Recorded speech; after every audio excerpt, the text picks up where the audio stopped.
On se retrouve aujourd'hui pour la correction du devoir à la maison numéro 3 portant sur les programmes en Python.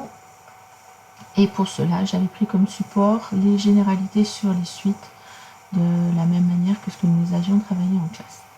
Donc chaque élève avait un devoir particulier, donc avec des valeurs particulières. Donc la correction que je vais ici ne correspond à aucun des devoirs que vous aviez à faire en classe. Par contre, le type de programme est exactement le même, donc vous avez juste à l'adapter avec les valeurs que vous avez. Donc le premier exercice, je vous donne en fait un script qui permet de retourner les valeurs de la suite UN qui est définie par 2n au cube plus n carré moins 5n plus 4. Donc si je regarde le script, on peut constater qu'on définit donc une suite U de n. Donc l'utilisateur va rentrer lui la valeur de n qu'il souhaite. Et ensuite, le script permet de calculer pour la variable U 2 fois n au cube plus n au carré moins 5n plus 4, ce qui correspond à l'écriture de la suite UN. Et donc le script retourne la valeur de U.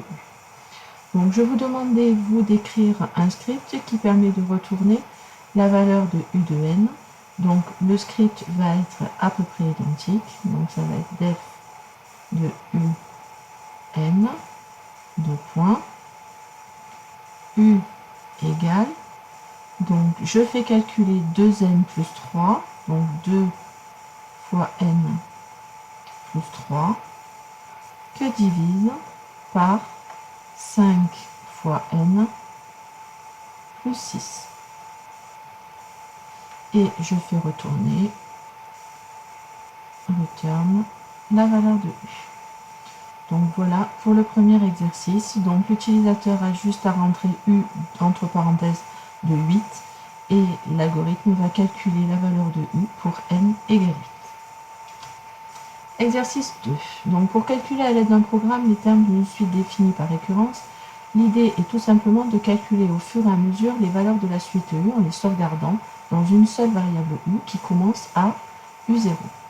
Donc je vais vous donner un programme qui était déjà commencé, qui permet de calculer la valeur de U de n. Donc j'ai défini une fonction, ma fonction n, qui va nous permettre de retourner la valeur de U de n. Donc pour cela, je vous demandais avec la suite U0 égale 7 et UN plus 1 égale 6n plus 1, de remplacer les arrobases qu'il y a dans l'algorithme de manière à avoir le programme qui fonctionne. Donc si je réécris le programme, def de ma-fonction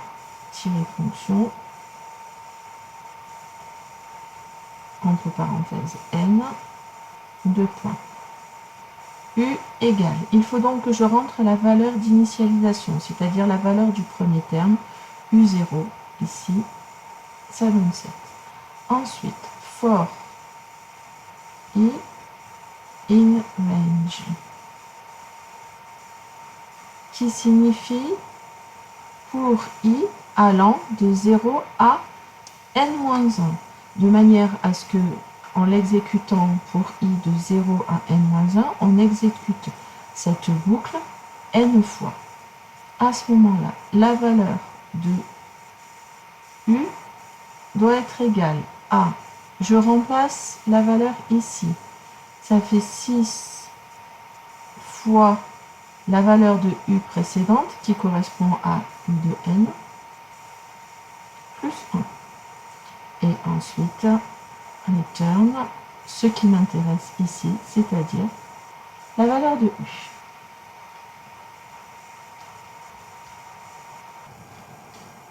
On continue avec l'exercice 3. Dans cet exercice, on considère une suite UN définie par UN plus 1 égale 4UN plus 3 et de premier terme U0 égale 3. Le but de cet exercice est de créer un programme qui prend en entrée les valeurs de n et affiche la valeur de U de n. Ici, ça va être un peu du même style que ce que l'on a fait précédemment dans l'exercice 2. Et donc là, vous aviez juste à écrire vous-même un script. Donc, je définis une fonction de n qui va valoir, je donne la première valeur de ma variable u, c'est ma valeur u0, ça donne 3. Ensuite, for i in range n, donc pour i allant de 0 à n-1, je vais faire calculer les termes de ma suite. U est égal à 4 fois U plus 3. C'est ma relation de récurrence. Ici, le premier U que j'ai là correspond à UN, c'est-à-dire la valeur précédente de U, qui me permet de calculer la valeur suivante de U. Donc la valeur précédente de U, c'est UN. La valeur suivante de U, c'est UN plus 1. Et ensuite, j'ai juste à faire return U. Exercice 4. Toujours pareil, une suite définie par récurrence avec une petite différence ici, c'est que la suite UN, elle est à la fois, elle dépend de UN plus 1 dépend de UN, mais il dépend aussi de N. Donc, de la même manière, il faut créer un programme. Donc, voilà le script que je vous propose. Def de U de N, 2 points. Je donne ma valeur de départ de U, qui vaut 2. Ensuite, je fais ma boucle for i in range n, 2 points. Et donc, comment je fais pour calculer u? Eh bien, tout simplement, je prends le terme précédent. Donc, à chaque fois que je vais exécuter ma boucle, i va prendre des valeurs de 0 à n-1. Pour le premier terme, je vais faire 3 fois U0 moins 0 plus 2. Ça correspond donc à 3 fois U moins I plus 2. Ici, ça dépend de la variable U, mais aussi de l'indice qui correspond au nombre de fois où j'ai exécuté ma boucle. Et ensuite, j'ai juste à faire return U.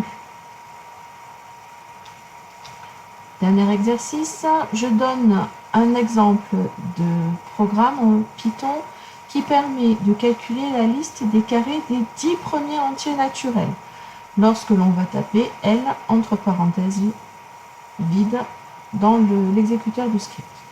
Vous aviez à écrire un script qui va retourner les 20 premiers termes de la suite UN défini par UN égale 4n carré moins 5.